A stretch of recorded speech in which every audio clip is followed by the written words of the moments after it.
Bonjour et bienvenue à notre webinaire qui a pour titre Partage de pratiques prometteuses pour appuyer les travailleurs de première ligne dans les centres plus petits. Je suis donc Sarah Sayek et je suis coordonnatrice de l'engagement et je vais donc être votre modératrice pour ce webinaire. D'avant, quelques questions administratives à toucher. Donc, ce webinaire est donc financé par Immigration, Réfugiés et Citoyenneté Canada. Aussi, en tant qu'organisme provincial, AMSA reconnaît que la Colombie-Britannique se trouve sur les terres non cédées des Premières Nations qui en sont intendantes depuis des temps immémoriaux. Nous reconnaissons le privilège que nous avons en tant que gens établis sur ces terres et nous reconnaissons que nos opérations se trouvent sur les territoires non cédés des nations Musqueam, Swish et Tsewatut. Alors, nous pouvons aller dans le cœur du sujet et de notre premier orateur, qui est Jane Drew, qui travaille à Fort St. John. C'est une communauté rurale au nord de la Colombie-Britannique qui est en pleine croissance au niveau de sa diversité culturelle.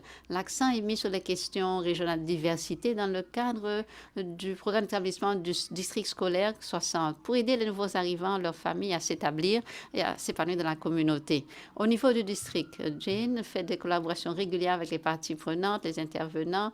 Lorsque les familles se rendent à l'école, les protocoles sont mis en place pour que les parents, les élèves, le personnel puissent avoir accès à une assistance éducative. Donc, pour être visible dans les écoles, établir des liens avec le personnel scolaire, Jane continue de créer des programmes comme par exemple le Multicultural Books in School, donc des ouvrages multiculturels à l'école pour favoriser les discussions sur la diversité et l'inclusion. Alors Jane, je vais vous laisser nous en dire davantage sur vous. À vous la parole. Merci Sarah. Bonjour, bonjour, bonjour à tous d'être parmi nous aujourd'hui. Et je voulais reconnaître que je vous arrive donc justement de Fort St. John en Colombie-Britannique, dans la région Peace.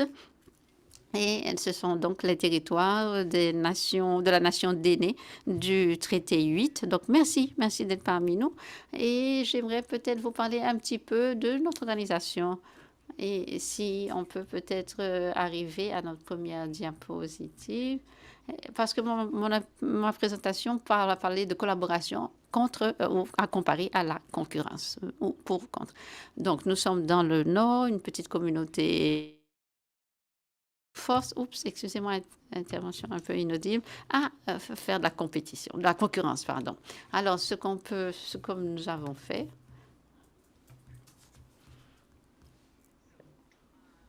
Donc, nous avons, donc le programme TEE, Travail d'établissement dans les écoles, existe à peu près 14 ans. Nous avons commencé en 2007 et à cette époque, le programme TEE était géré par le gouvernement provincial de la Colombie-Britannique, un projet pilote.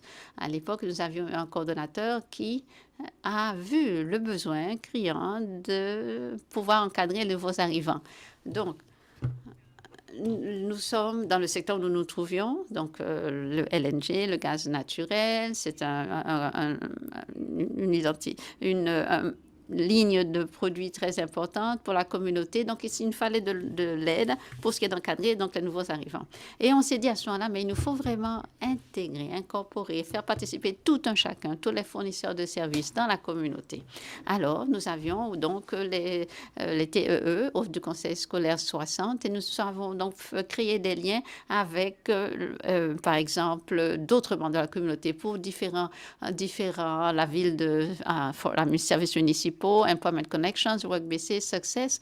Donc, jusqu'à ce que nous sommes arrivés à former le CMIS, les services multiculturels pour les immigrants. Donc, le CMIS, donc, ça a relié donc, le Conseil scolaire 60, Employment Connections, WorkBC, Success, Fort St. John Literacy Society. Et nous nous sommes dit, nous sommes tous là à fournir des services aux nouveaux arrivants dans notre collectivité. Donc, c'était donc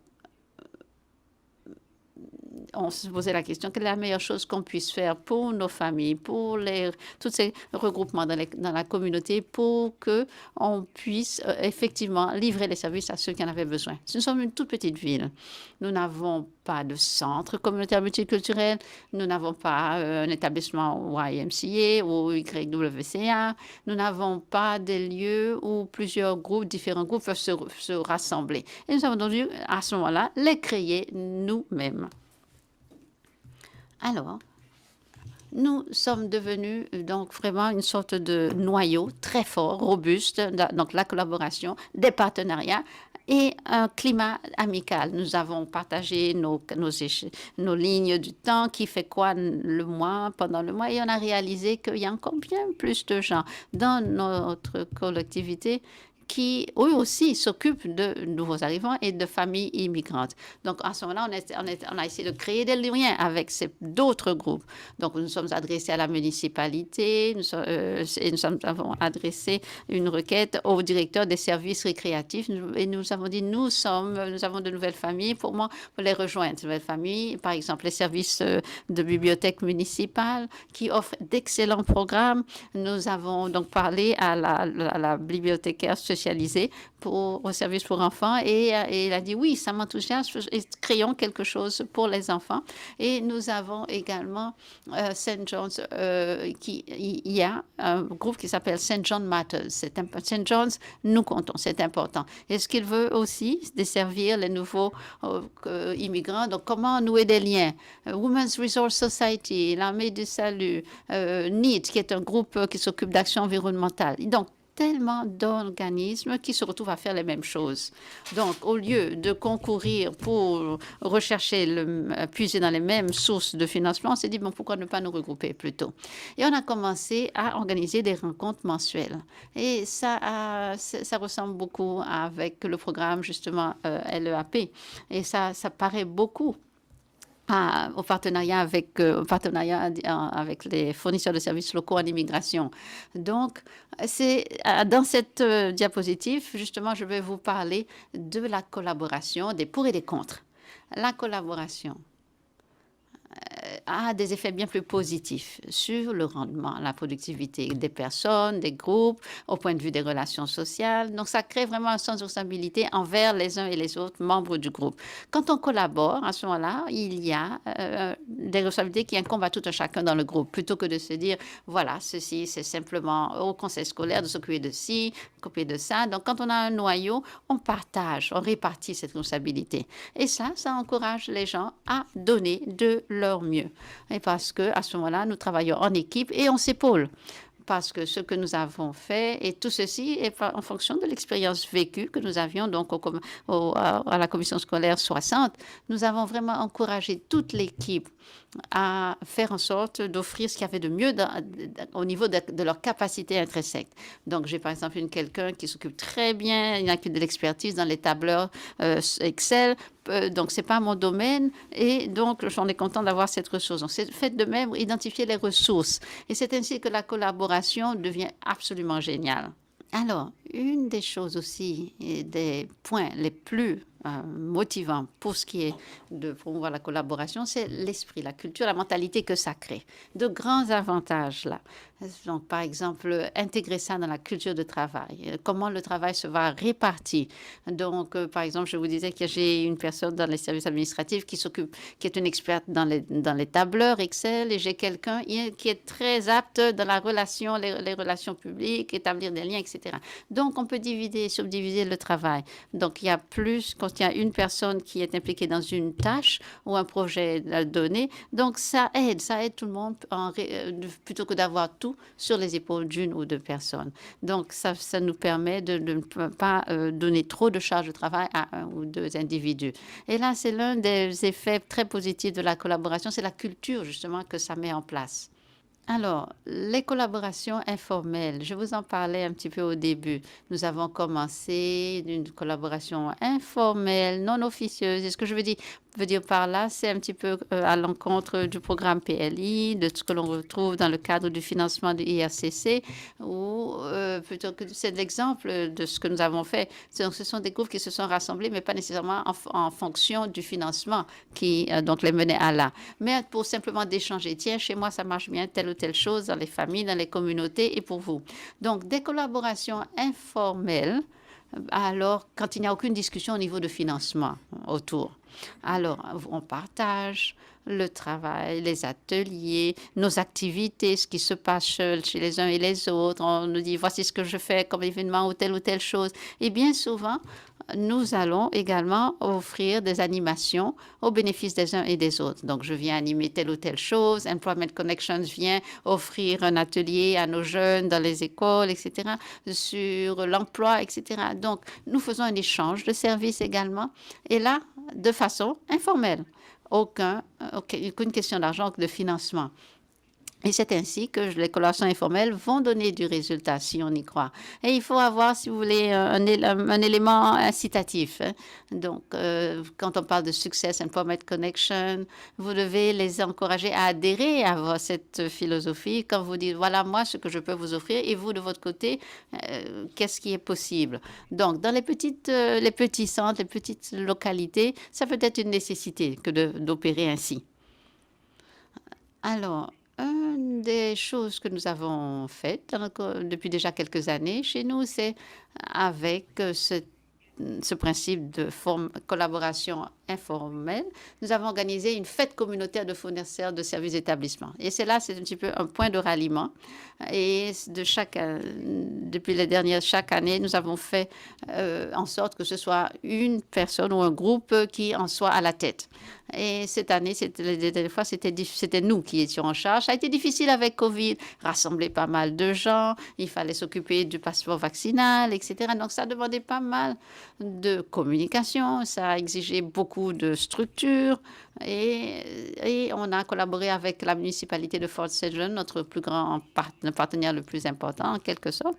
Et ils nous ont offert l'espace dans un de leurs édifices. Et nous avons invité donc les fournisseurs de services dans la communauté pour venir et de participer à cette formule porte ouverte. Et cette année, donc nous avons pu utiliser, injecter des fonds dedans, ajouter du financement venant de quelqu'un d'autre, d'autres sources, et ça nous a permis de payer les frais d'assurance et toutes les autres dépenses reliées à cet événement.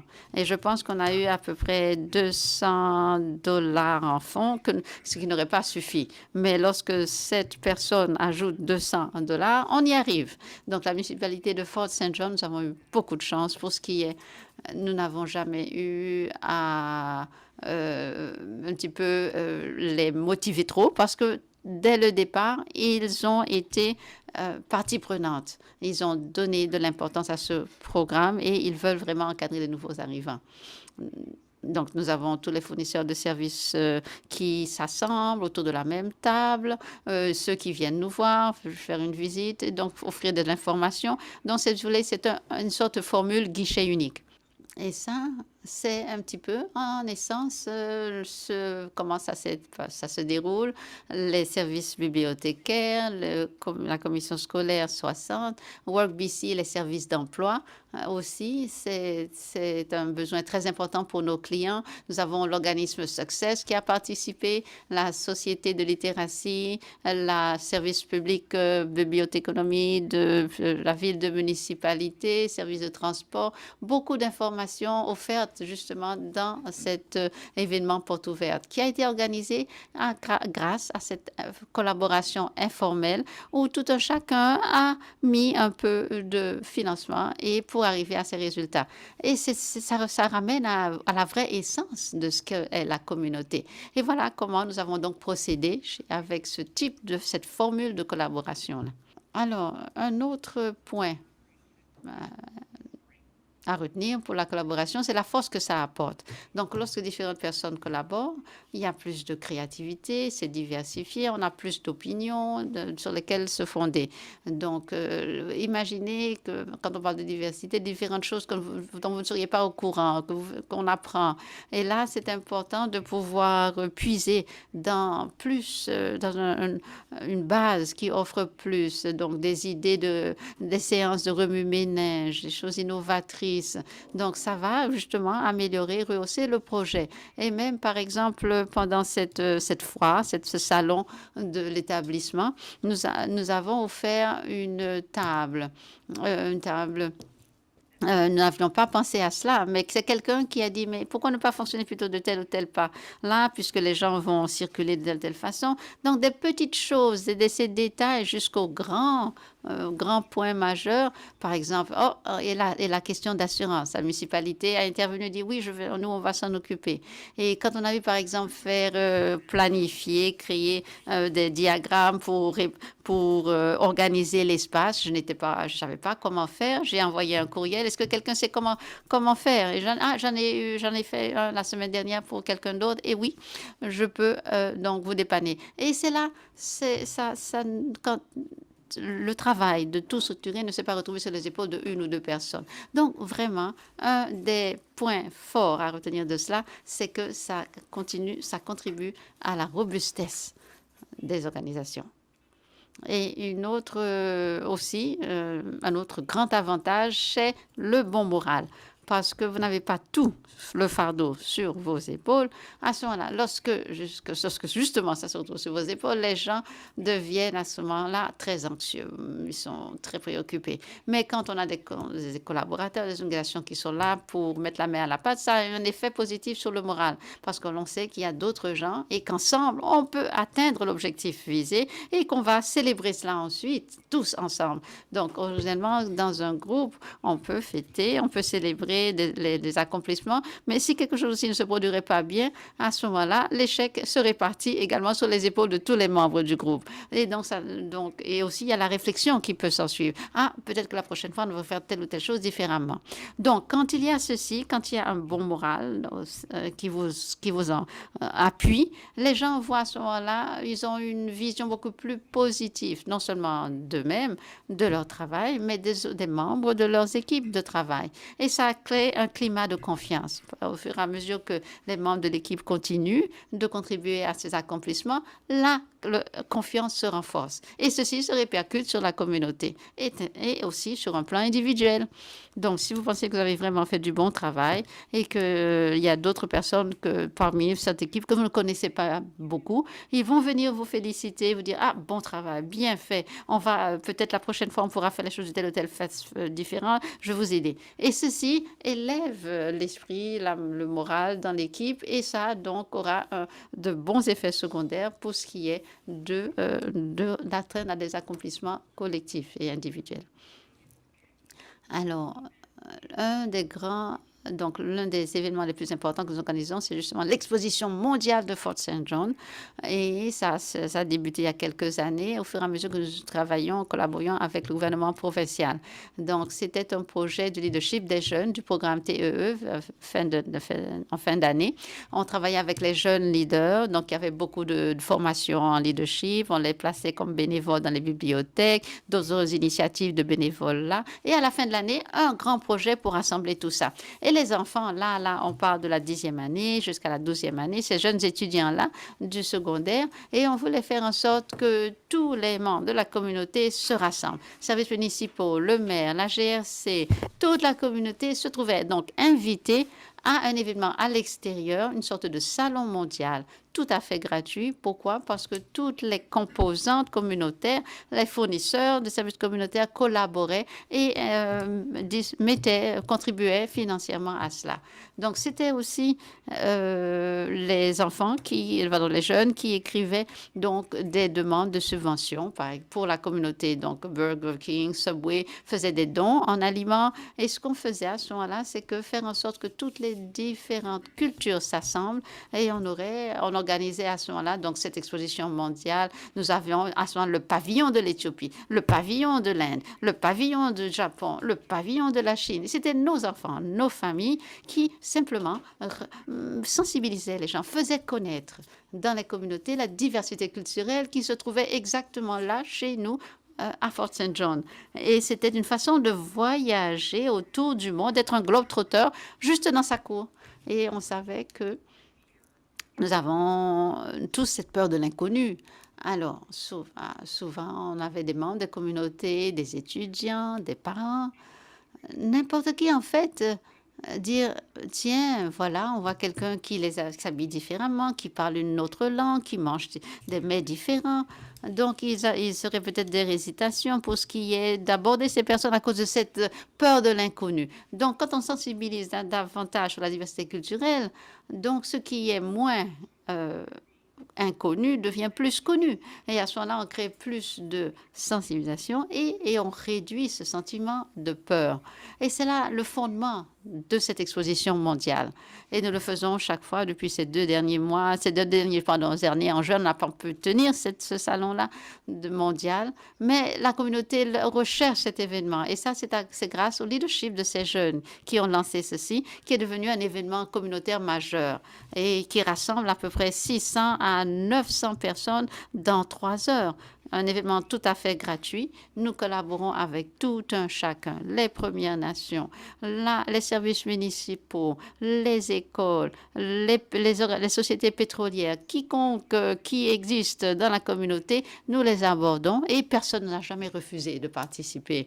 C'est vraiment, vraiment, vraiment un bel effort de collaboratif, la meilleure chose qu'on peut voir réalisée dans une petite localité. Donc, j'ai quelques photos là à vous offrir.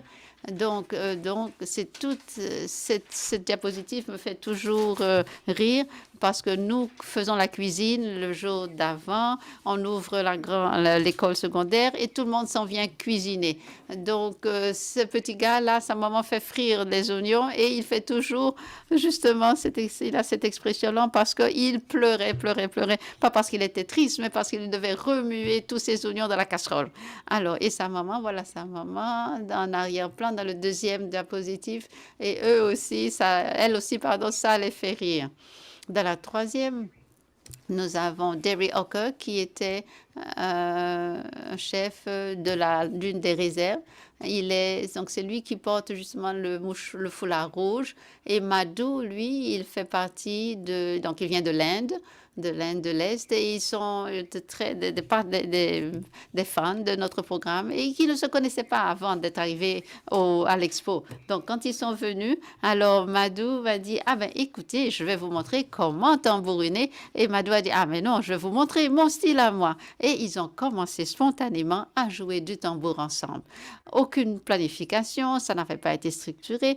Tout simplement, ils se sont sentis attirés les uns vers l'autre, et ils sont devenus un par la musique. Et ça, c'est la beauté des activités communautaires. Et ces deux personnes en ont fini par créer justement un groupe qui du tambour en fin de semaine.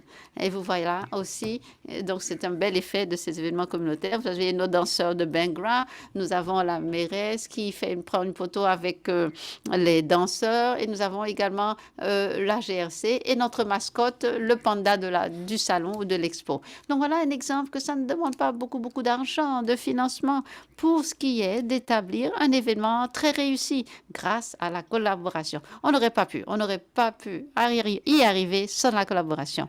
On a essayé avant, mais de nos jours, on ne reviendrait pas à cette ancienne formule. On le ferait rien que par et pour la collaboration. Alors, je pense que j'ai 2, 3 autres avantages à citer dont je veux vous parler. L'un des avantages plus grands de la collaboration, c'est la confiance.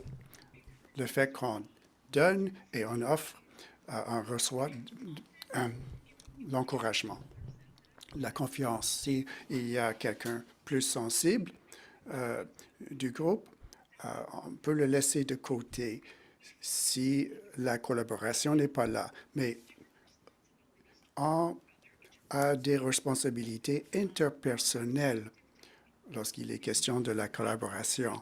On promeut, disons, les différentes perspectives. En parlant du foire d'établissement, les gens peuvent débattre des différents éléments, la communication, la décision, la prise de décision collective. Tout cela vient de la confiance. Et la confiance dans la société, c'est un des objectifs majeurs.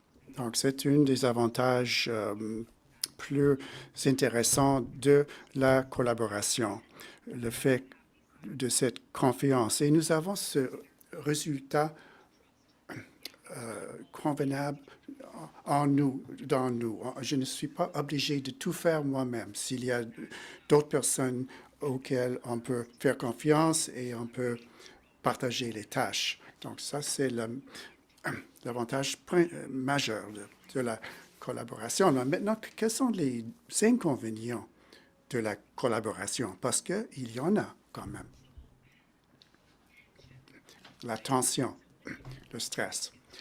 Lorsqu'on collabore, ce n'est pas tout rose. Je viens de parler de 10 éléments favorables de la collaboration, mais il y a aussi des points moins positifs. Lorsqu'il y a un groupe qui collabore, parfois il y a trop de gens qui dirigent.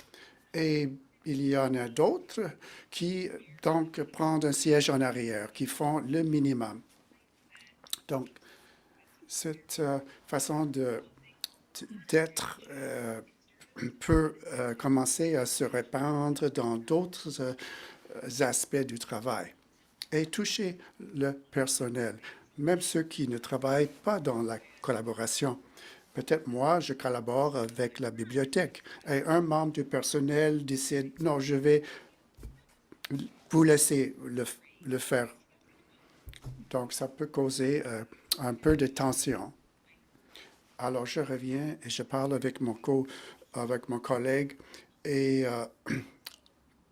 donc, il y a des effets, des répercussions. Si bien la collaboration convient, il faut faire attention.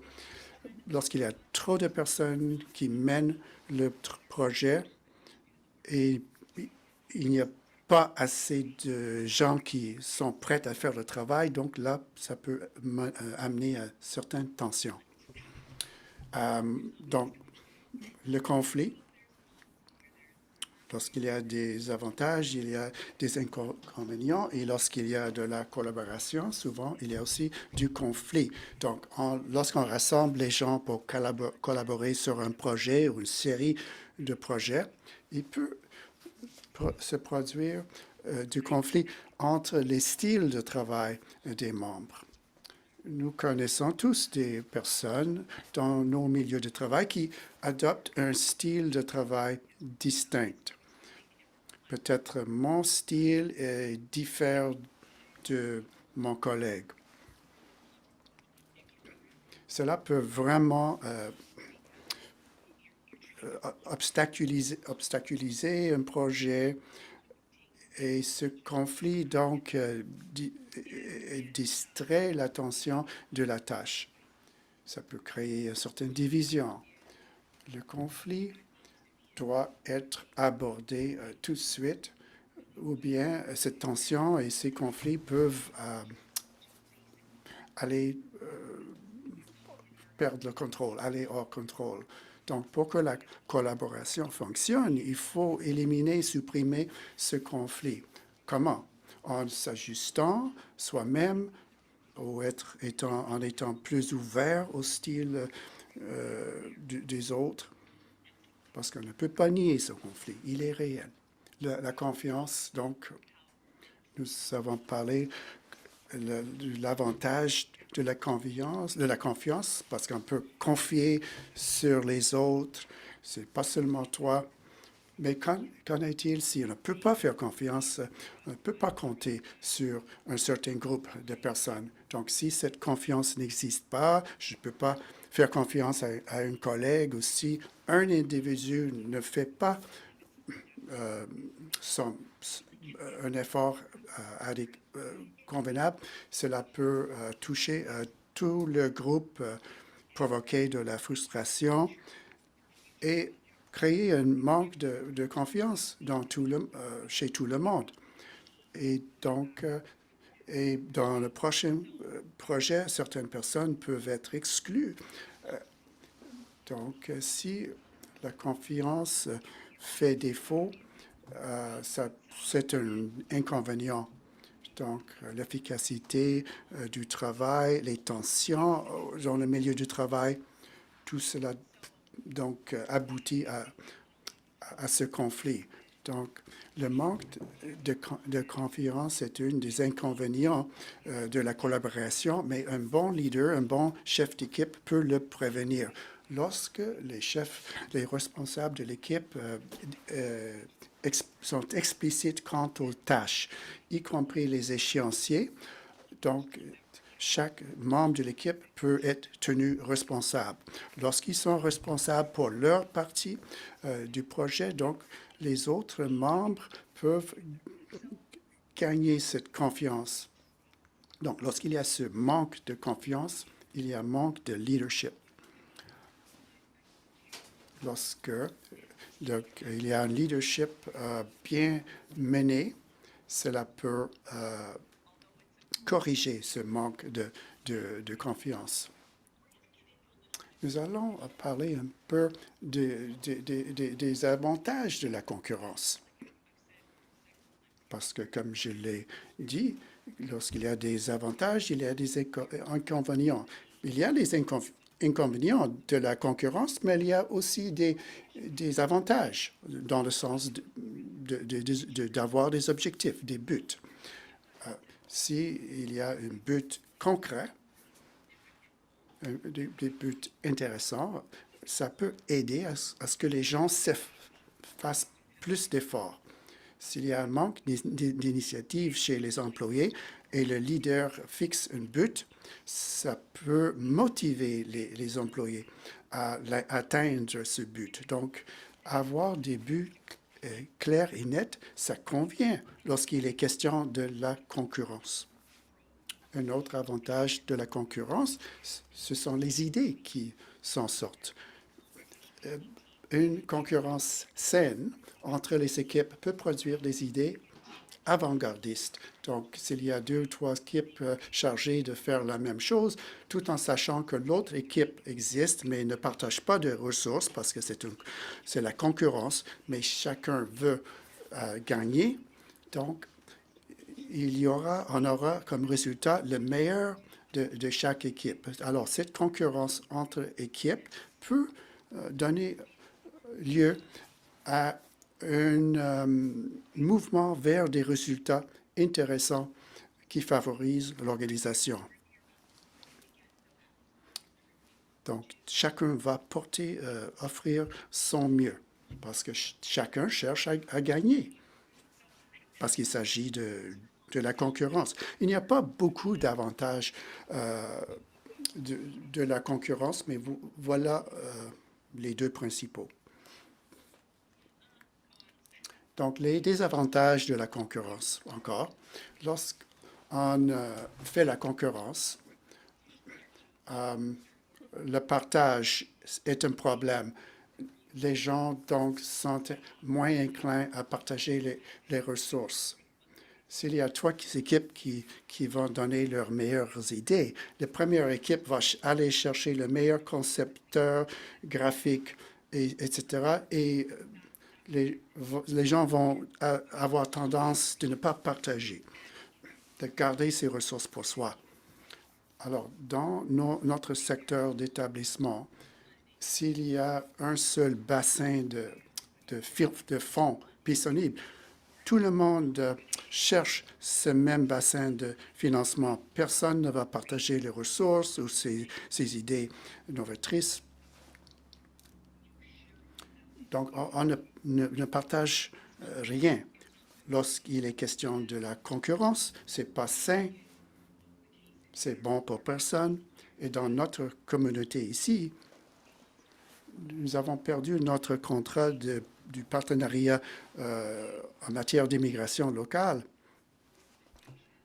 Parce que lorsque une seule organisation le fait tout et ne partage pas, ça peut vraiment être dévastateur pour toute la collectivité lorsqu'on perd ce financement-là. Donc, il faut être très, très conscient de cela lorsque on est en train de concourir.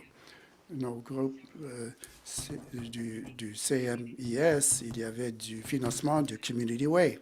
Une seule personne pourrait en faire la demande dans la collectivité. Donc, les 4 organisations, Literacy Society, Employment Connections, Success et le district solaire 60, nous nous sommes mis autour de la table pour chercher ce qu'il convenait faire.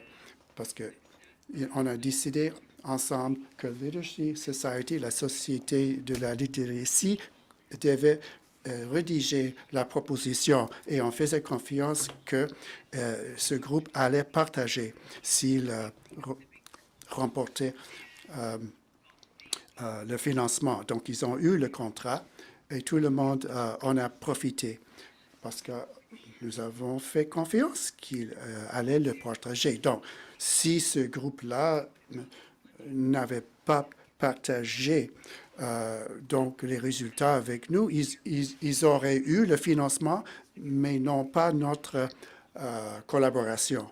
Donc, il faut faire attention. Et c'est un autre inconvénient de la concurrence. La perte, c'est de cela que je parlais. Concourir pour le financement, les projets. Parfois, les organisations vont faire une offre moins que sa juste valeur et personne ne gagne. Parfois, la communauté peut perdre des opportunités parce qu'une seule organisation ne fait pas correctement. Il y a manque d'authenticité. Si ce n'est pas Si l'authenticité n'est pas au rendez-vous, ça ne marchera pas et ça peut représenter une perte pour les organisations, pour la communauté, mais plus important, c'est une perte pour les familles que nous desservons. Donc, là, parfois, lorsqu'il y a une organisation qui est une affaire commerciale, c'est un commerce et leur proposition est les chiffres sont moins que la juste valeur, ça peut être dévastateur. Nous sommes un centre petit, nous ne recevons pas du financement. Le financement n'est pas si grand, mais dans les centres plus grands, donc perdre le financement, c'est un problème. La concurrence collaborative. S'il y a une équipe qui fait la concurrence, mais en même temps connaît la collaboration, alors il y a une façon de promouvoir une concurrence saine dans l'équipe et tous les avantages et les inconvénients, si on peut les mélanger ensemble et assurer le partage. Les réussites sont célébrées, les pertes sont donc partagées également. Donc, la collaboration et la concurrence doivent coexister. Donc, la concurrence collaborative, c'est une bonne façon de faire. Donc, si le responsable ou le chef de l'équipe peut promouvoir cette approche dans l'équipe, dans la communauté, cela peut aller loin lorsqu'il est question de résultats. En conclusion, alors, je crois que tout le monde saisit où j'en vais avec cela. Tout ça est basé sur mon expérience personnelle du travail et de vie. La concurrence collaborative, c'est la bonne voie. Les équipes sont composées des gens qui font de la concurrence, mais tout en respectant les autres et en apportant de soi. Mon équipe de TEE ici dans le district scolaire 60, dans la ville de Fort St. John, notre équipe est magnifique. Nous avons tous des points forts et des faiblesses, mais nous respectons et nous contribuons de façon égale. Il y a toujours une hiérarchie, un superviseur, un directeur, mais nous ne pensons pas comme cela. Chacun apporte selon ses moyens et ses points forts. Donc, ce ne peut pas se faire du jour au lendemain, mais il faut mettre cela en pratique. Il faut pratiquer pour que ça devienne naturel. les gens dans mon équipe, je ne peux pas même identifier un membre qui fait mieux que l'autre, mais lorsque ça marche, c'est comme une machine bien huilée. Il s'agit de 14, 15 ans. Chez nous, cela a été un processus répétitif. Nous l'avons pratiqué et ça provient du fait que chacun a un rôle complémentaire. Donc, les meilleures équipes sont celles qui ont cette motivation individuelle, comprendre le pouvoir de l'équipe et comprendre la collaboration. On peut perdre lorsqu'on met trop l'accent sur la concurrence. Donc, voilà la fin de ma présentation. Je ne crois pas que j'ai dit vraiment quelque chose tout à fait nouveau.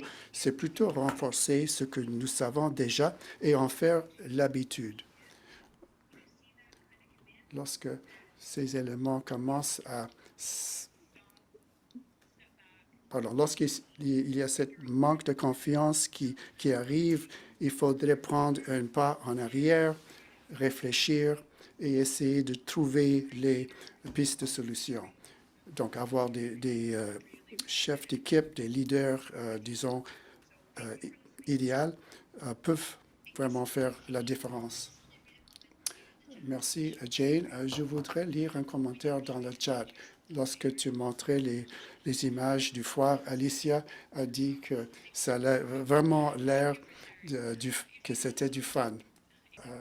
Steve Reynolds est le directeur général de Regional Connections Immigrant Services, où il travaille dans le secteur d'établissement depuis 2007. Il siège sur le conseil d'administration du MANSO au Manitoba et il est coprésident du conseil de partenariat régional du Pembina Valley. Regional Connections, Steve soutient le travail de 85 employés dans 4 bureaux situés dans les régions rurales de la province, notamment Winkler, Morden, Altona et Dauphin, et qui offrent des services itinérants et à distance dans les communautés de Morris, Carman et Churchill. Regional Connections a aidé à accueillir les milliers de nouveaux arrivants dans la région rurale du Manitoba en fournissant des services d'emploi, de langue, de liens communautaires, en mettant l'accent sur le développement de partenariats avec les communautés et les intervenants. Bienvenue, Steve. Merci beaucoup, Sarah. Je suis content d'être parmi vous aujourd'hui. Je m'appelle Steve Reynolds, directeur exécutif au Regional Connections, et merci à vous et AMSA pour l'invitation. Et donc, il s'agit de la collaboration dans le contexte des plus petits centres et j'attends avec impatience la discussion qui s'en viendra plus tard.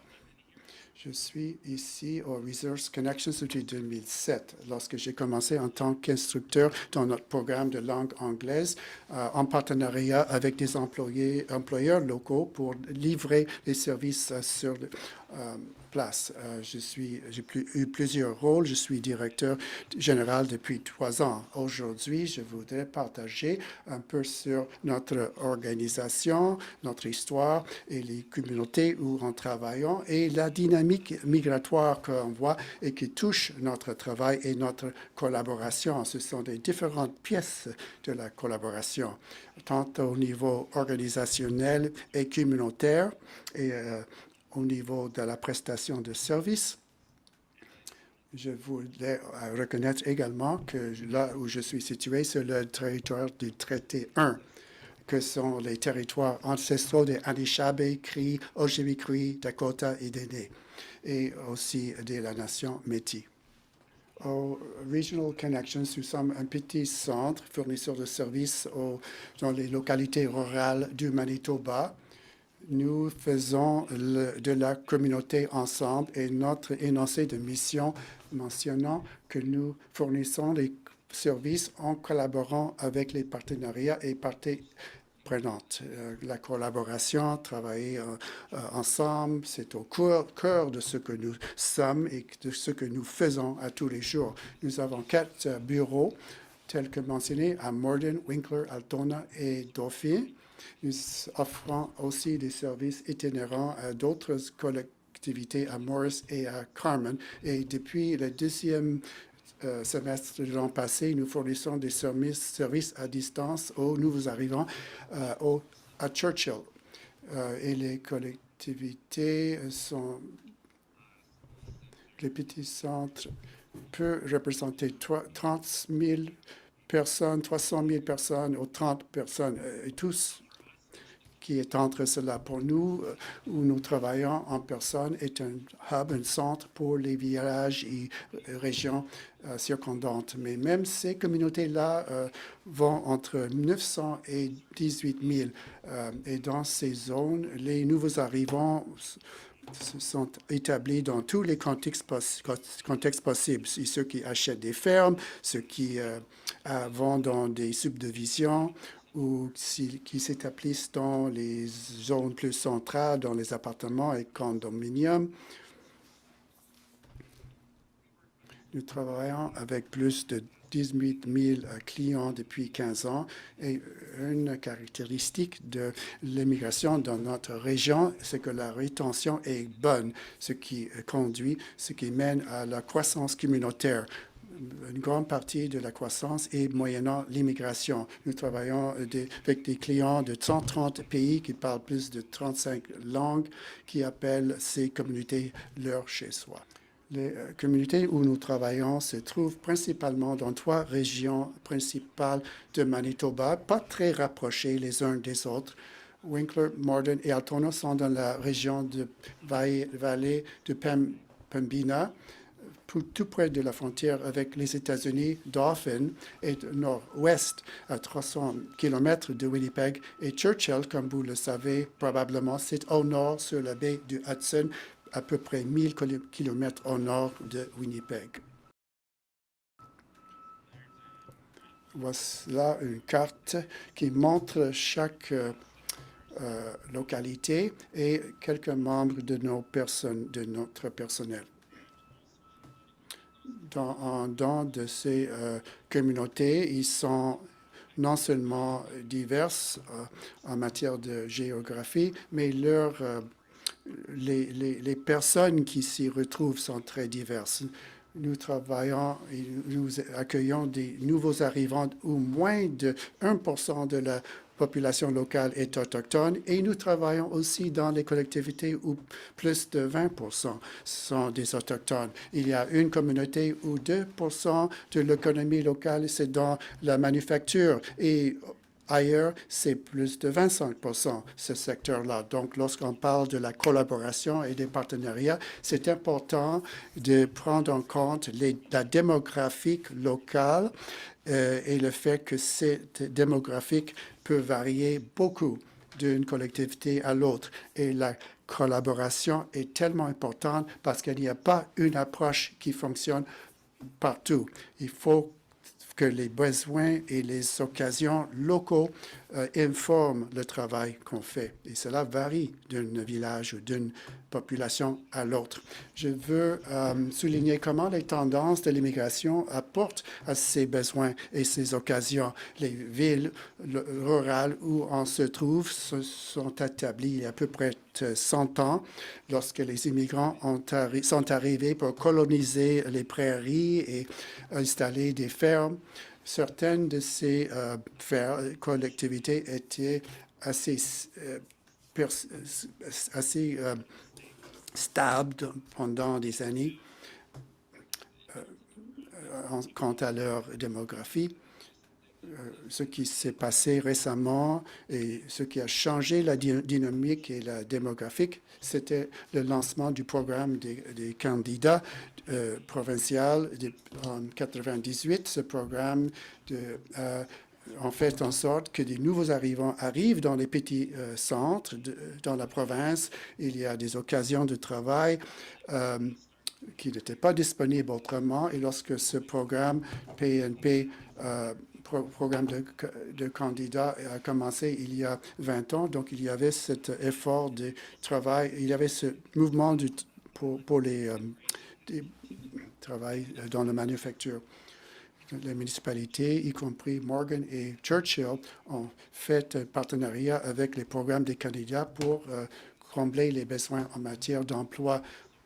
Rhineland et Altona sont entre les 11 sites pilotes pour le pilote du Nord de IRCC et les nouveaux arrivants arrivent à Altona depuis décembre 2020 par le biais de ce programme.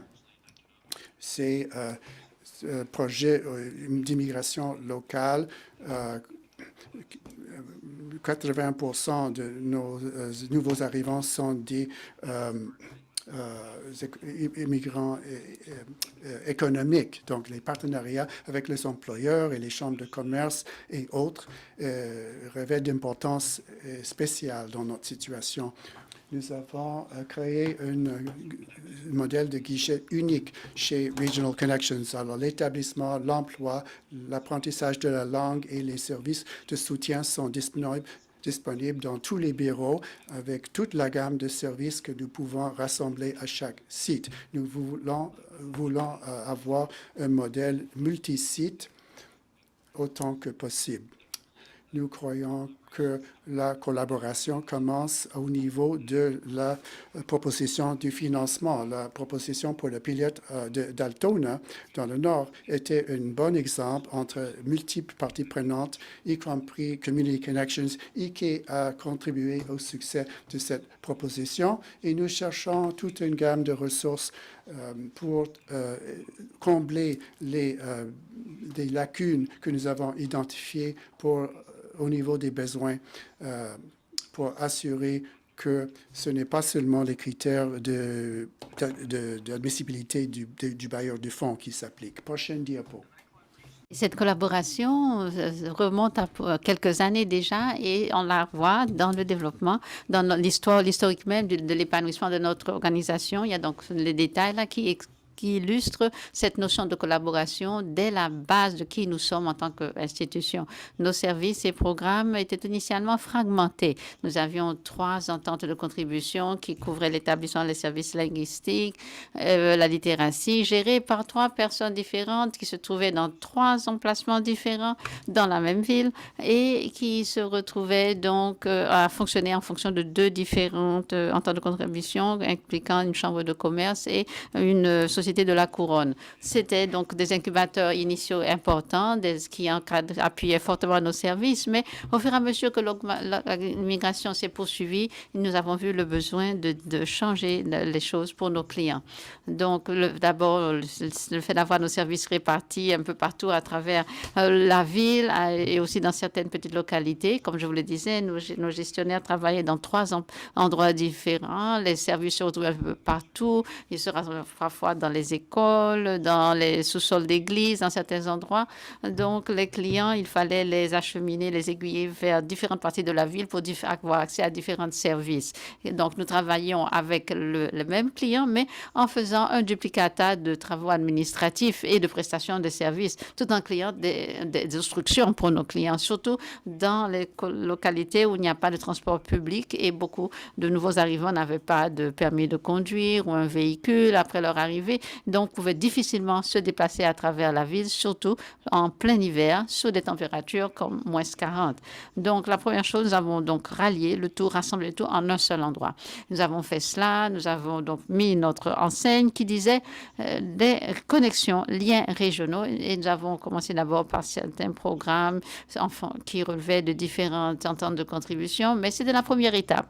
Et au niveau physique, et ensuite au niveau des services en personne, au moins les clients pouvaient recevoir en un seul endroit les services en matière d'emploi et d'acquisition de la langue anglaise. Une fois que nous recevions donc comme sur le même toit l'administration, les efficacités, il y a eu des gains dans ce domaine-là. Donc, ça a également augmenté la gestion, le nombre de cas. Et par exemple, les travailleurs en établissement pouvaient mieux aiguiller les gens vers différents programmes qui se trouvaient juste 2 ou 3 portes à côté. Donc, nous avions trouvé une meilleure façon de créer une expérience fluide pour le client, tout en optimisant la collaboration, la possibilité de travailler les uns avec les autres dans le cadre de différents programmes. Donc, et ça a été possible quand on s'est retrouvés rassemblés, non simplement physiquement dans le même édifice, mais aussi par mentalité, par modus operandi. Donc, en 2016, nous avons rassemblé tout ceci dans un programme intitulé Regional Connections, un organisme autonome sans but lucratif. Donc, nous avions une organisation dédiée aux services d'établissement axée sur les besoins du client. Ça nous a permis de nous épanouir et depuis 2016, on a pu ajouter les services TEE, TULIP et 2 autres programmes d'encadrement. Et aussi des services à distance pour Churchill et l'initiative de l'immigration communautaire. On y est arrivé grâce à la collaboration dans le service d'établissement qui commence par la communication, car nous voulons aider nos clients à atteindre leurs objectifs et à s'établir avec Réussite au Canada, dans un Canada qui donc leur permet cette intégration. Alors, je ne vais pas parcourir tout ce qu'il y a. Ce que vous avez là, c'est un échantillon de nos programmes. Nous travaillons dans différentes localités, différents partenariats, différentes occasions justement de créer, de nouer des liens, des partenariats formels établis dans le cadre de protocoles d'entente, pour le programme TEE, des liens avec toutes les parties prenantes au niveau de la communauté. Ce sont des partenariats qui sont très importants pour nous parce qu'ils sont au cœur même de ce principe de collaboration. Nous n'avons pas, donc nous avons non simplement une culture, mais nous voulons faire que nos services et notre culture soient aussi locaux, présents à tout endroit, que nous ayons du personnel qui habite à même ces collectivités et qui peuvent donc offrir des services aux clients qui sont dans ces emplacements, dans ces collectivités. Donc là où nous n'avons pas cette masse critique pour pouvoir établir les services sur place, on les offre à ce moment-là à distance, de manière qu'on puisse répondre aux besoins des nouveaux arrivants dans le cadre d'une équipe qui offre des services étendus. Et on veut également tirer le meilleur parti des ressources que nous avons au sein de l'organisation même. Nous avons consacré beaucoup d'efforts à rencontrer et aussi à créer des partenariats pertinents avec tous nos intervenants, partenaires locaux. Nous avons travaillé avec les organismes des ONG, les services municipaux et différents tiers. Donc, nous avons au cœur faire en sorte que ces nouveaux arrivants puissent aussi rejoindre tous ceux que nous rassemblons et qui sont donc impliqués dans ces services, le maire, d'autres entités. Nous voulons donc travailler ensemble pour que nos nouveaux arrivants puissent obtenir les meilleurs services possibles, atteindre les meilleurs résultats. Et je dois aussi mentionner que ces partenariats sectoriels sont très importants pour nous au Manitoba, parce que nous sommes un organisme cadre. Nous avons MenSo comme organisme cadre et nous travaillons en étroite collaboration à travers tout le secteur et avec les centres plus petits au Manitoba, avec qui nous avons des contacts soutenus. Nous travaillons à différents projets. Nous faisons du réseautage également de façon constante. Je voudrais peut-être souligner plus précisément 2-3 exemples de nos programmes de collaboration qui ont fourni d'atteindre de bons résultats. Nous avons par exemple notre programme Anglais au travail, qui est un programme de langue financé par IRCC, offre des langues sur place dans les milieux de travail. Nous avons créé un protocole d'entente avec des employeurs qui nous fournissent donc un emplacement, une salle qui couvre 40% du salaire des instructeurs. Nous fournissons le syllabus et les instructeurs et nous couvrons donc le reste du budget nécessaire pour le salaire. Donc, les employés peuvent assister à ces cours dans l'horaire fourni dans leur cadre de travail. Donc, et l'employeur donc contribue une partie du temps et des frais, c'est couvert par l'employeur et une autre partie par l'employé. Donc, le programme également que nous avons dans 4 régions, nous avons des partenariats qui implique parfois 10 à 12 employeurs selon les cycles d'embauche et les tendances en immigration. Tout un chacun peut contribuer dans ces collaborations entre, par exemple, nous, l'employeur, les élèves à ces classes, et tout le monde y trouve son compte. Donc, je me rappelle une année où je travaillais justement, c'est une classe d'anglais au travail, 2 fois par semaine pendant 6 mois dans une usine. Nous avons appris donc à nous connaître les uns les autres, à apprendre à connaître les apprenants.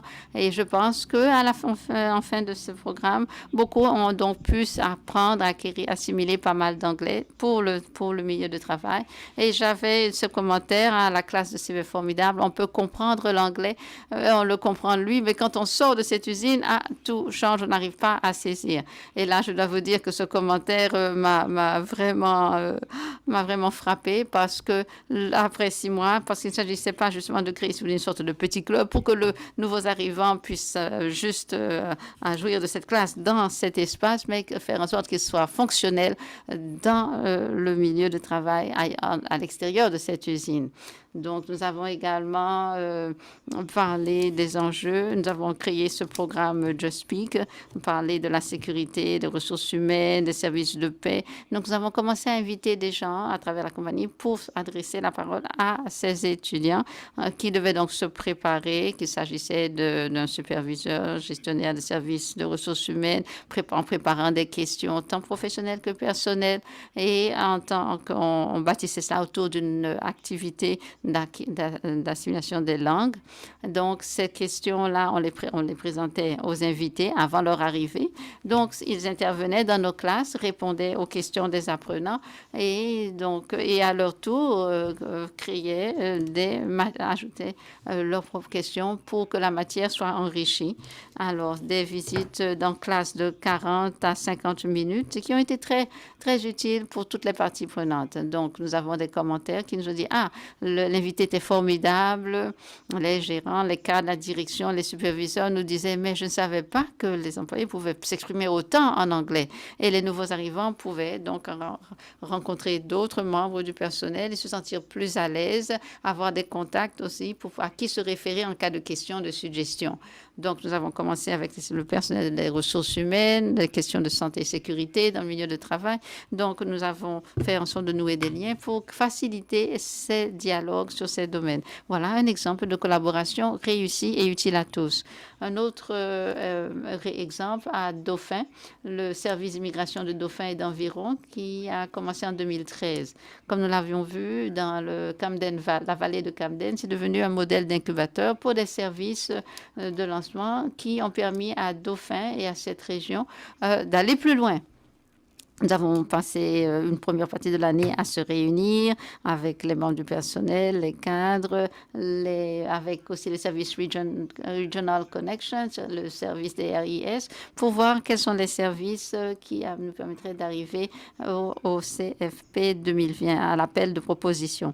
Donc, nous avons eu des commentaires disant « Ah, c'était formidable, dans ces bureaux, nous voyons que le client est au cœur de la question et bien encadré. » Donc, en 1er avril 2021, le DRIS de Dauphin est devenu donc membre d'un des sites supervisés par Regional Connections. Nous avons pu augmenter les ressources, là, arriver à un poste 1.5 grâce au financement obtenu pour le à IRCC. Et on a pu donc établir également et travailler avec la coalition des services d'établissement du Manitoba. Donc, en intégrant l'expertise offerte par différentes organisations, les ressources locales, des mandats bien précis pour ce qui est d'encadrer les nouveaux arrivants, nous ont permis de structurer des services et de partager des espaces au fur et à mesure que nous faisions des expansions de nos bureaux en 2020. Nous continuons à avoir pour priorité de travailler aussi localement que possible, comme dans le cas de Dauphin, mais d'offrir des encadrements qui autrement ne seraient pas disponibles tant pour le personnel que les clients, vu le peu de clients dans certaines localités. Donc, notre personnel travaille sur le terrain, fait la coordination avec les ONG, les conseils scolaires, les services municipaux de Dauphin, les services de santé. Et nous, en tant qu'organisation, nous sommes en mesure d'offrir de l'appui, de la formation, de l'expertise, de permettre au personnel de s'épanouir. Nous offrons des services en ligne, des cours d'anglais en ligne et également du placement et également des services d'aiguillage via webinaire. Nous voulons faire en sorte que les services et partenariats comme à Dauphin sont aussi locaux que possible, mais nous n'hésitons pas à faire appui au support et au soutien qui sont possibles en tant que membre d'une grande organisation. Donc, nous avons également l'exemple de la ville de Morden. Un petit retard à cause de Covid. C'était des événements mensuels qui attiraient 100 à 200 personnes de nouveaux arrivants qui sont arrivés pour s'établir à long terme dans ces communautés. Les gens partageaient un repas, rencontraient de nouvelles personnes, et apprenaient à en savoir davantage sur les communautés. Donc, l'emphase c'était de donner aux gens de la localité une possibilité d'accueillir les nouveaux arrivants, surtout ceux récemment arriver, leur donner à eux l'occasion de rencontrer certains de leurs voisins dans la ville de Morden. Donc, la ville elle-même organisait et faisait la promotion de ces événements, défrayait certaines dépenses, faisait un partenariat avec nous sur tous les aspects et avec notre équipe d'établissement, d'agents d'établissement. Une façon simple, efficace de rassembler la communauté et nous anticipons grandement pouvoir reprendre cette activité dans un futur proche.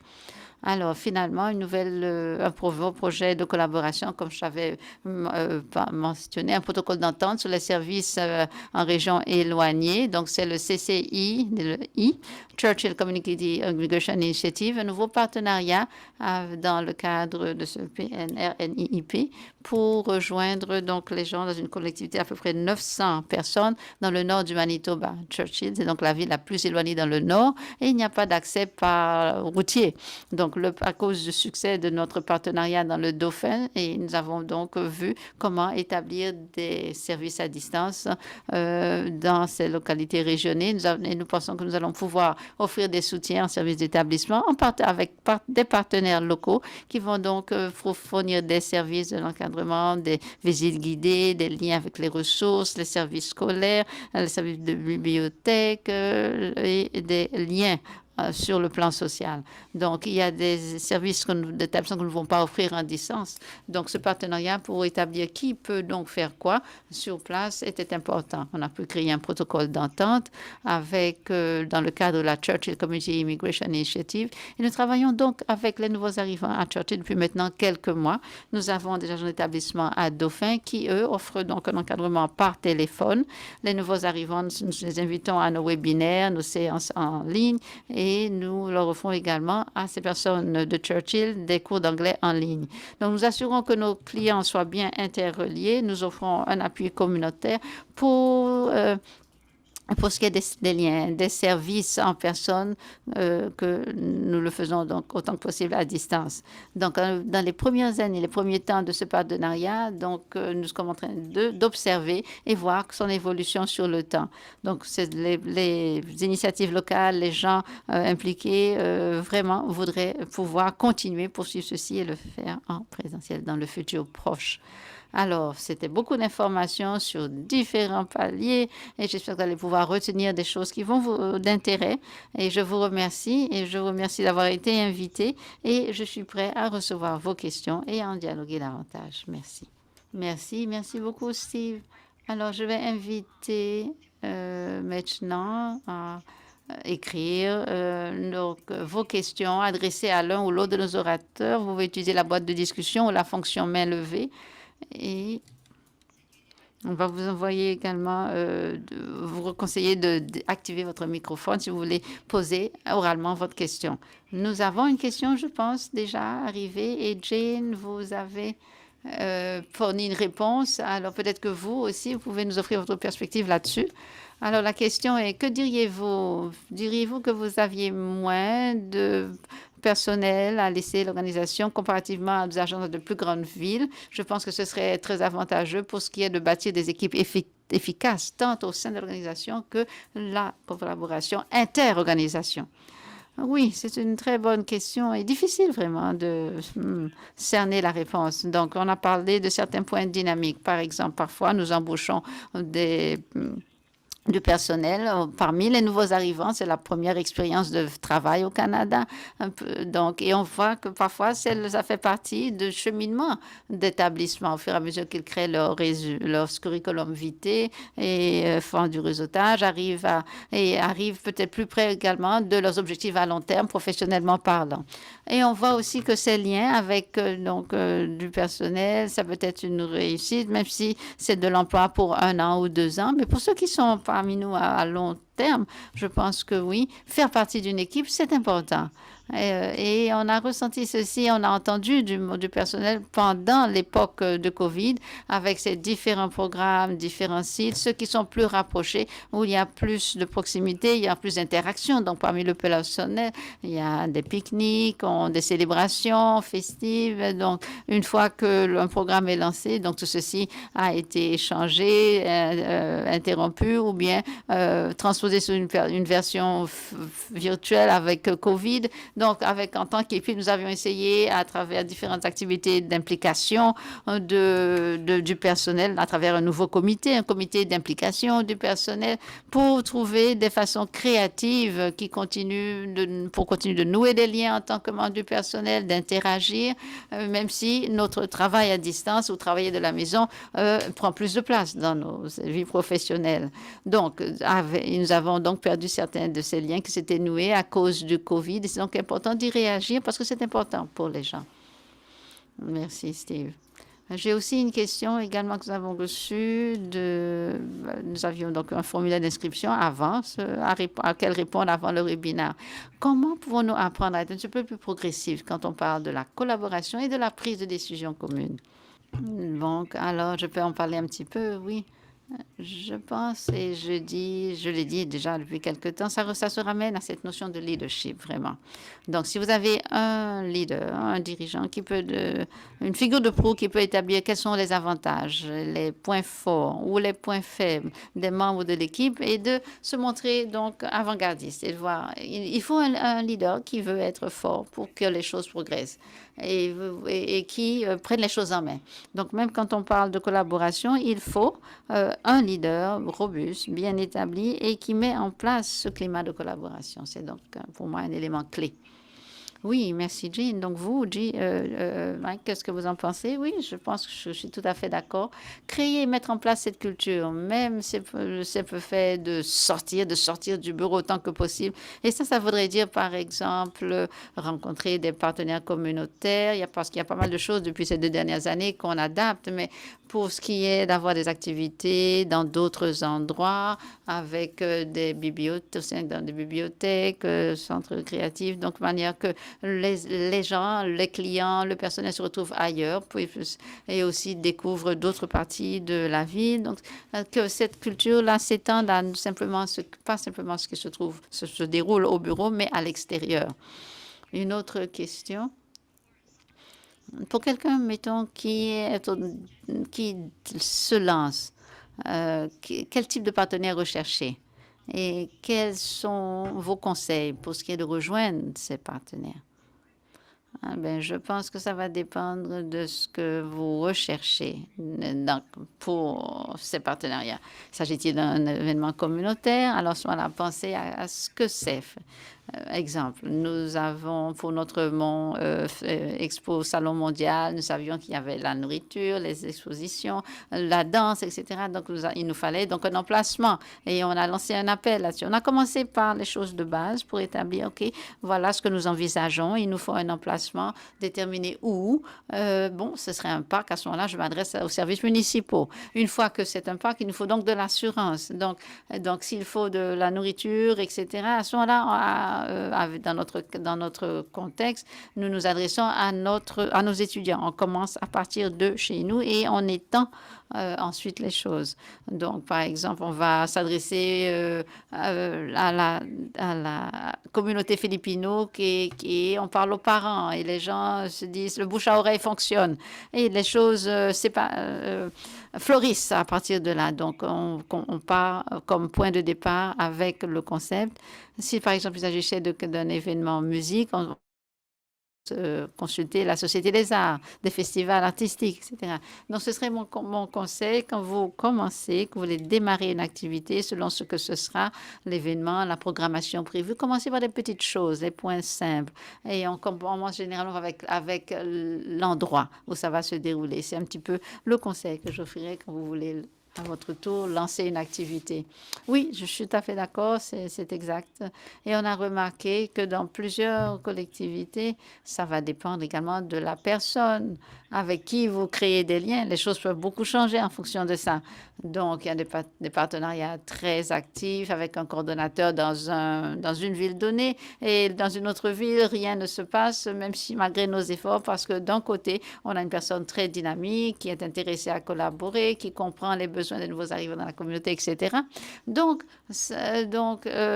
voir quelles sont les portes qui nous sont ouvertes. Est-ce qu'il y a des gens intéressés qui veulent collaborer, tandis que d'autres aussi qui veulent être présents, mais à ce moment-là, on va leur rappeler que nous sommes également présents, mais les choses pourraient changer. Et parfois, une personne se trouve à d'autres postes et à ce moment-là, le partenariat change si quelqu'un qui aurait une autre mentalité et les choses à ce moment-là pourraient soit aller dans le bon ou le mauvais sens. Donc, une question spécifiquement pour vous aussi. Vous avez mentionné le programme d'anglais au travail. Pour quelqu'un qui voudrait lancer un programme similaire, comment y procéder? Comment rejoindre les employeurs? Vous avez des conseils en la matière? Oui. En fait, anglais au travail existe déjà à Manitoba depuis quelque temps. Comme en Colombie-Britannique, nos services d'établissement sont sous administration provinciale jusqu'à, je pense, à 2013. Et là, ça a été géré donc par la province du Manitoba depuis quelques années, et maintenant justement chapeauté par IRCC. Donc, c'est un petit peu notre première étape, commencer par le financement, donc l'anglais au travail, en tant que service directement financé par IRCC. Mais nouer des liens avec les employeurs, là, nous faisons ça de façon régulière. Nous faisons une approche par ricochet un petit peu, la chambre de commerce, les magazines mensuels, voir quels sont les postes ouverts à combler, comment y réagir. Téléphoner, dire est-ce que je peux venir vous voir, nous nous présentons, nous avons quelques services que nous offrons. Est-ce que ça pourrait être avantageux pour vos employés? Parce que les employeurs ont un autre, si vous voulez, un autre état d'esprit. Donc, ils cherchent à savoir qu'est-ce que nous pouvons leur offrir, qu'est-ce qui leur serait bénéfique. Donc, vous devez parler en ce sens lors de ces réunions et aussi déterminer que pour ces petites collectivités, leur expliquer voici de l'entrepreneuriat, des entreprises locales. Et les gens sont très heureux de parler de ce qu'ils font dans leurs entreprises. Et nous, on pose la question, comment pouvons-nous vous aider à ce moment-là? Comment un nouvel arrivant pourrait décrocher un emploi chez vous, etc. Donc, montrer de l'intérêt pour ces milieux de travail, ces entreprises, leurs opérations et voir qu'est-ce que nous, en tant qu'organisation, pouvons, comment contribuer à ce qu'ils font. Et également, si vous voulez, ces entrefilets de communication, donc les nouveaux arrivants, voir aussi les progrès qu'ils réalisent, alors, par exemple, de quelqu'un qui n'avait aucun anglais, puis voir 2 mois plus tard, voir les progrès, et donc leur présenter ces choses, et qui fait qu'ils vont vouloir nous contacter, ils vont savoir plus. Une autre question, c'est par exemple, quelles sont les astuces pour ce qui est de créer ce climat de confiance au sein des partenaires ou avec les partenaires? Des astuces pour comment établir ce climat de confiance. C'est exactement ça, bâtir. Mais ça ne va pas se produire instantanément.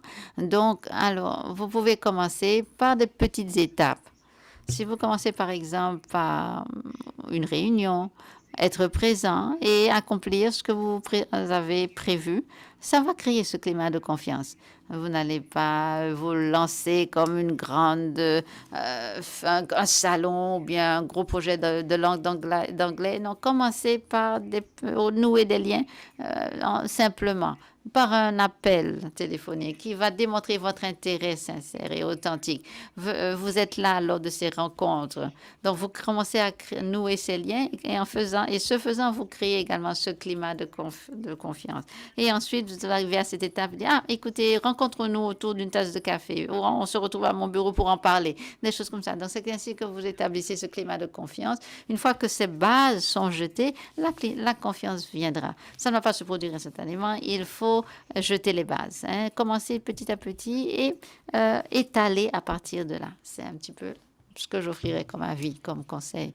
Quelque chose à ajouter, Steve? Non, non, je pense non, parce que vous avez très bien dit ça, effectivement. Alors, une autre question que nous avons reçue quand on parle de comment définir la réussite une fois que la collaboration se déroule, est lancée? Et comment vous faites la promotion de cette réussite une fois que vous avez atteint justement la réussite?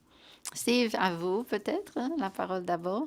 Oui, d'accord. C'est une bonne question. D'abord, pour sûr, c'est basé sur les besoins du client. Nous devons réagir à ces besoins qui ont été répertoriés et comment y répondre au mieux. Et on croit aussi que l'une des meilleures façons de les aider, c'est d'abord à travers partenariat et collaboration, parce qu'une fois les gens vont s'intégrer à la communauté, plus de programmes, plus de ressources, plus de liens sociaux, plus ils se sentent chez eux, dans la collectivité, et plus donc ce sera avantageux pour nos clients à long terme et pour leur intégration également. Et là, j'ai justement sur mon mur le modèle logique d'IRCC qui est utile, qui montre justement les différentes avenues, les voies de services directs, les résultats anticipés, comment les partenariats peuvent mener à ces résultats en matière d'intégration. Donc, en général, à long terme, ce que nous espérons, c'est que nous arrivons à disparaître en tant que agence d'établissement, que les clients donc se sentent tellement intégrés qu'ils n'auront plus besoin, qu'ils ont reçu donc l'appui, mais qu'à la fin, en fin de compte, ils arrivent à bien connaître leur ville, bien connaître toutes les ressources et qu'ils trouvent tout ce qu'il leur faut pour continuer par eux-mêmes à atteindre leurs objectifs et à se sentir bien établis. Et qu'il n'est donc plus besoin de revenir nous voir à long terme. Là, ça va varier selon le client, mais c'est un petit peu, si vous voulez, une règle générale quand dans le partenariat, c'est que nous aussi arrivions à ne plus être nécessaires en quelque sorte. Je dois vous dire que je suis d'accord avec ce que Steve a dit, définir le succès, la réussite. On essaie d'encourager l'indépendance. Donc, une fois que le client se sent qu'il n'est plus aussi dépendant de nous pour les dépenses. Je peux faire ça par moi-même, pour les enfants, etc. Donc, ils n'ont plus besoin d'encadrement ou de moins d'encadrement. C'est un petit peu comment nous allons évaluer la réussite quand on parle de nos enfants dans les écoles et de nos parents. Donc, et de savoir que quand cette collaboration est réussie, ça veut dire que pour nous, c'est lorsque les gens demandent davantage. Lorsqu'on a un événement, une classe, une activité, et les gens vous demandent quand est-ce que vous allez reproduire cet événement, quand est-ce que je peux de nouveau expérimenter ça ou vivre ça. Donc, c'est ça que pour nous, qui est la réussite, c'est lorsque les gens en redemandent et que donc on peut reproduire cette activité. Une autre question que nous avons reçu, c'est qu'on a entendu les défis pour les centres les plus petits, les fournisseurs de services de centres plus petits. Donc, quand on voit une personne avoir plusieurs fonctions au sein d'une organisation, qui a peu de temps pour s'impliquer dans la collaboration, quelles suggestions à ce moment-là pour les fournisseurs de services dans des centres plus petits pour qui ce serait difficile de pouvoir consacrer du temps à cette collaboration? Alors, donc, Steve, vous allez peut-être pouvoir mieux répondre à cela parce que nous, avec le TEE, nous n'avons qu'un seul programme unique, nous n'avons pas beaucoup. Nous faisons un peu de collaboration dans le cadre d'autres programmes et nous sommes tous dans le même emplacement, mais vous avez beaucoup plus de programmes. Donc c'est un défi que vous connaissez bien. Oui, une difficulté qui évolue avec le temps et à laquelle nous faisons face aussi, à laquelle nous faisons face. Donc, il y en a qu'on a pu résoudre au départ, comme par exemple dans Hatton et Morgan, où il y a eu juste un employé et on faisait un échange de dons en espèces, un petit peu en quelque sorte avec les services municipaux. Donc, on a fait, si vous voulez, une répartition des tâches où une personne s'occupait d'établissement à temps partiel et un autre poste qu'on appelait le travailleur en intégration qui travaillait plus dans les collectivités et qui établissait ces liens, ces connectivités avec la communauté. Et on s'assurait de faire en sorte qu'il y ait des agents, des services d'établissement au bureau pour les clients qui se présentaient sans rendez-vous et qui entraient juste par là, qu'il y ait quelqu'un toujours présent pour pouvoir les desservir et qu'ils n'ont pas donc à se retrouver à aller dans la bibliothèque ou attendre dans une bibliothèque, c'est juste comme ça. Donc, mais souvent, c'était des personnes à temps partiel donc, qui s'occupaient d'établissements. Donc, répartir les tâches, ça a donné de bons résultats d'une façon donnée. Et au fur et à mesure que les choses ont évolué, qu'il y a eu d'autres programmes, donc il y en a qui se retrouvent plus gérés par des gestionnaires de programmes. Donc, ça a évolué selon la nature même des programmes. Merci. Il y a une autre question que nous avions reçue demandant comment la COVID-19 a touché la collaboration chez vous, dans votre communauté. Jane en a parlé déjà. Effectivement, tout le monde a dû transformer, changer en ligne. Un résultat, en fait, ce qui est ressorti de cette pandémie, c'est que chacun a dû ralentir. On ne pouvait pas aller courir de A à B, C. Donc, nous nous sommes familiarisés avec Teams, avec Zoom. C'était quelque chose de nouveau. Donc, nous pouvions faire davantage de connexions. Comme Steve le disait, et c'était difficile de rassembler 5 ou 6 personnes lorsqu'on a tant de réunions à y assister. Mais si on n'a pas ça, donc on peut se voir par Zoom. C'était un avantage, inconvénient de Zoom. Mais par contre, il y a cet épuisement ou burn-out Zoom.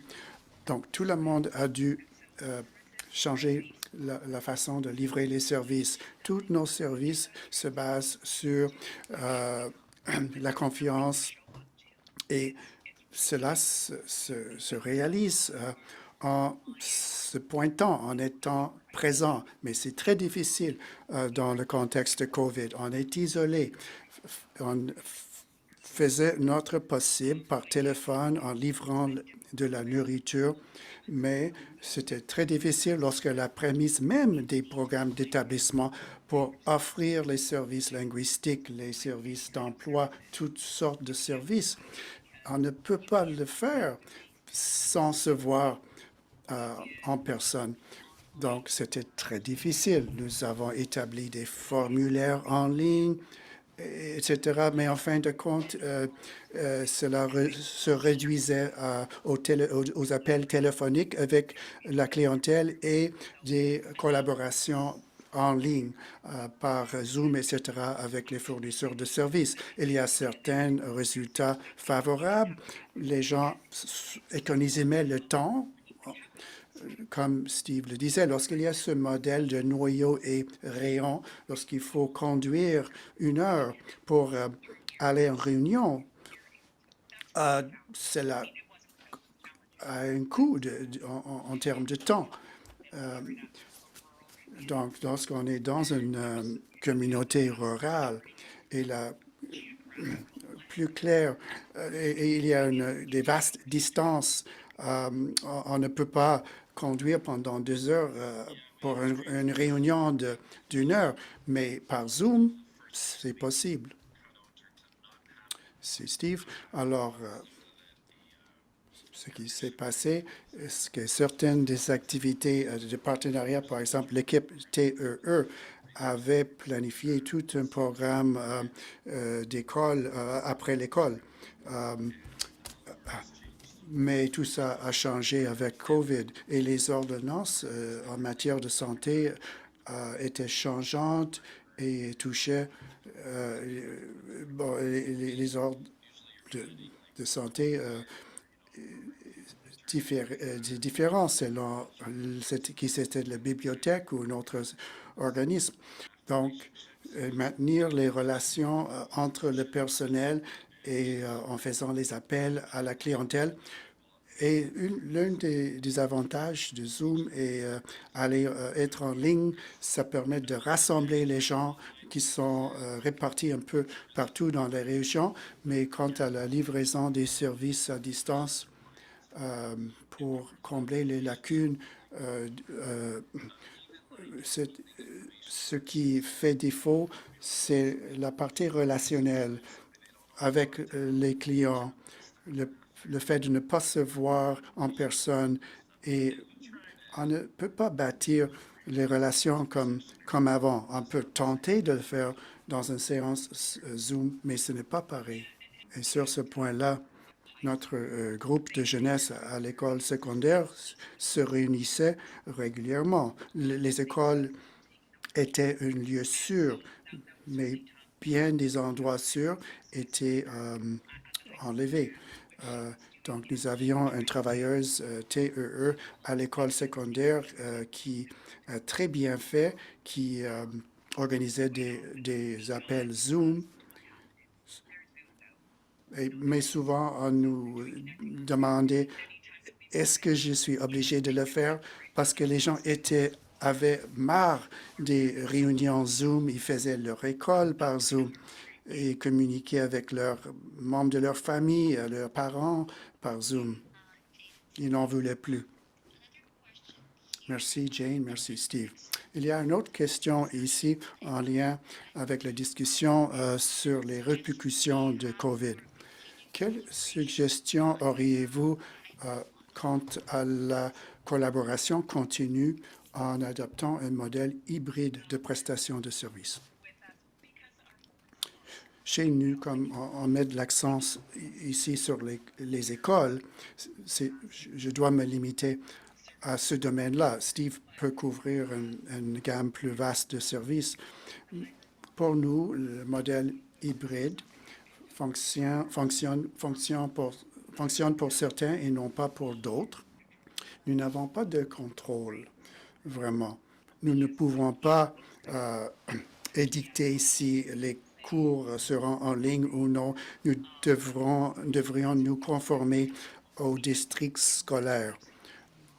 Il y a certains enfants, jeunes, qui ont vraiment aimé beaucoup travailler à partir de la maison, que cela fonctionnait très, très bien. Il y a d'autres étudiants où l'école était vraiment leur endroit de sûreté, où ils se sentaient à l'aise. Donc, en essayant de voir, disons, les points forts des enfants qui préfèrent être à l'école par rapport à ceux qui préfèrent être chez eux. Et donc, on essayait de prendre en compte tout le monde dans ce sens. Et donc, les travailleurs du programme TEE finissent par connaître les enfants, connaître les parents et avoir une bonne communication. Est-ce que c'est bien chez toi? Est-ce que ça marche à la maison? Avez-vous besoin davantage de cours de langue? Et il faut aussi éviter le surcharge. Si un parent ne veut plus rien savoir de vous, donc on va plus appeler ou insister. Mais si nous pouvons donc indiquer notre disponibilité et intention de travailler avec vous selon vos besoins. Steve. Je pense que le potentiel est là. Comme mentionné tout à l'heure, passer tout à fait en ligne, sur un modèle en ligne, laisse de côté cet aspect de banque, de relationnel. En même temps, Les activités en ligne, en fait, peuvent promouvoir l'accès pour les collectivités rurales. Parfois, les gens ne sont pas en mesure d'aller en personne ou de conduire. Alors, les solutions hybrides sont convenables pour certains clients. Nous l'avons fait pendant les derniers mois pour certains cours et on remarque donc qu'il y a un soutien additionnel en personnel qui est nécessaire. Il faut plus qu'un professeur, il faut aussi qu'il y ait un soutien technique pour assurer le bon déroulement des services hybrides. Donc, il y a des ressources additionnelles nécessaires. Donc, nous faisons un peu de travail à pied levé avec le soutien technique, etc. Il y a davantage de nécessité dans ce sens en offrant des services hybrides. Et Jade a senti. Il y a 2-3 questions de plus. Cette question s'adresse à vous, Jane. Vous avez mentionné le concept de la concurrence collaborative. Est-ce que vous avez des pistes de solutions pour promouvoir la collaboration, la concurrence collaborative saine?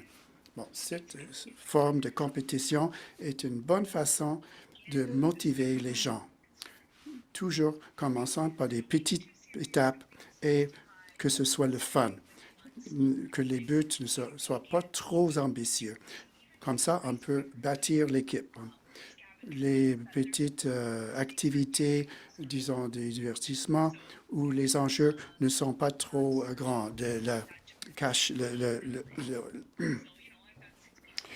Donc, on essaie de renforcer la capacité de l'équipe où les enjeux ne sont pas trop élevés. Et donc, ça devient une habitude salubre. Donc, commencer par les petites étapes et développer les habitudes. Une autre question, en général, qu'est-ce qui aiderait les petits centres à participer de façon collaborative plus fréquemment et plus efficacement?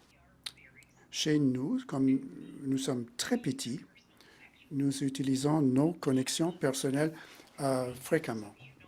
Si vous connaissez quelqu'un à l'hôtel de ville, contactez cette personne-là, même s'il est dans le service d'ingénierie. C'est ce qui convient dans les petits centres. Généralement, on connaît quelqu'un qui connaît quelqu'un. Donc, profitez de ces connexions dans les plus petits centres pour identifier les personnes. Donc, peut-être mon ami dans le service de génie n'a pas les informations directement, mais connaît quelqu'un qui a cette information-là. C'est comme ça, donc, de fil en aiguille, en quelque sorte, en profitant des connexions, qu'on peut trouver des pistes de solutions. Steve, oui, tout à fait, c'est vrai. C'est un grand avantage dans les petits centres qui favorisent les relations. On peut prévoir d'avance ou allouer un temps spécifique pour le faire, si ça ne fait pas partie de la routine. Sinon, la semaine, la journée se remplit avec les tâches qui sont sur la table immédiatement. Donc, un peu de planification, fixer les rendez-vous avec ces personnes-là et donc prévoir le temps nécessaire pour faire les appels si ça suffit. Mais exactement. Prévoir le temps et fixer les rendez-vous. J'aimerais inviter que les participants posent des questions en levant la main ou si quelqu'un désire partager un exemple de collaboration dans sa communauté. Laissez-nous le savoir et donc vous pouvez partager. j'aimerais bien savoir ce que font d'autres personnes. Steve et moi nous avons partagé ce que nous faisons et c'est assez similaire. J'aimerais savoir ce que d'autres personnes font ou pensent faire. Et actuellement, qu'est-ce qu'on est en train de faire? On collabore ensemble et ça aide à voir s'il y a des personnes qui se prêtent volontaires. Si vous ne voulez pas lever la main maintenant, vous pouvez envoyer vos commentaires par courriel et je peux les partager avec nos intervenants par après. Donc, s'il n'y a pas de commentaires ou questions additionnelles, je vais demander à Jane ou Steve à partager tout commentaire final avec nous avant de passer au mot de clôture. Bon, merci de l'invitation. Merci à AMSA. Merci de votre participation. J'ai beaucoup appris de Jane et les questions étaient excellentes. Et passez une belle fin de journée. Et de ma part, je fais écho de ce que Steve vient de dire. M'a fait plaisir d'entendre Steve et de te voir, Sarah. Et c'est le fait de partager nos pratiques exemplaires et d'apprendre les uns des autres. Et si vous voulez savoir davantage de moi ou de Steve, et je parle au nom de Steve, alors posez vos questions, envoyez vos questions à l'un ou l'autre. Si une question vous vient à l'esprit plus tard, n'hésitez pas à nous envoyer un courriel, un message. Merci de l'invitation, Sarah. Nous sommes toujours disponibles pour partager cette expérience. Alors maintenant, je vais demander à l'équipe de passer par quelques diapositives en guise de clôture. Merci beaucoup d'être là aujourd'hui. Merci, des remerciements à nos intervenants, nos interprètes, les traducteurs dans la boîte de discussion. Si vous voulez rester en contact avec le secteur, vous pouvez vous inscrire à Settlement Wet, un bulletin. Une fois l'enregistrement de ce webinaire est disponible, vous en sera notifié par Settlement Net. Vous pouvez nous suivre sur les médias sociaux, BC sur Twitter et sur Facebook et LinkedIn également comme AMSA BC. Et nous avons vous envoyé un formulaire d'évaluation après ce webinaire. Prenez quelques minutes pour le remplir. Nous aimons bien savoir vos commentaires et passez une belle fin de journée.